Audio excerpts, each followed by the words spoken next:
March is Traumatic Brain Injury Awareness Month. As a way to spread more knowledge about TBIs, 13 on your side Keely Lovern spoke with an expert from Mary Free Bed.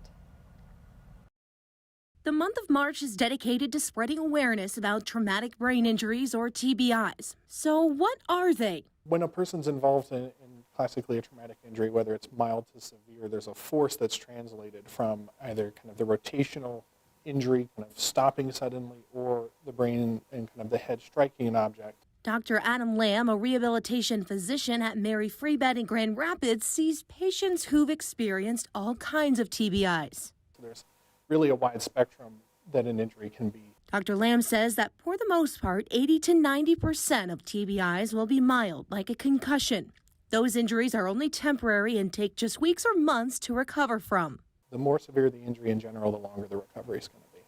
And at Mary Free Bed, they have all kinds of technology to help patients with more severe cases recover by working on things like reaction time and balance. The platform can move, the walls or the surround can move. Dr. Lamb says that he sees a lot of patients who suffer TBIs from collision sports, ATV riding, horseback riding, and other physical activities. But he says two of the biggest causes for major injuries are from falls from stairs or tall heights and car accidents.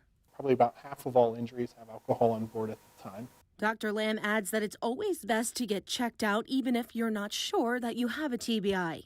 There's much more risk or concern on my part of somebody missing a concussion. In other words, patient had an injury, didn't get it detected, as opposed to the other.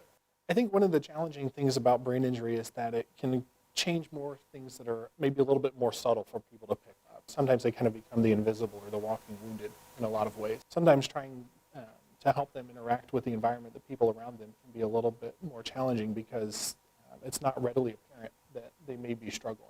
So for the month of March, Dr. Lamb hopes awareness is brought to wearing proper safety equipment and for TBI patients of all kinds. It's a good opportunity to kind of think about those things, think about those individuals in our community, and also to make sure that we're being as accessible and adaptable. In Grand Rapids, Keely Lovern, 13 on your side.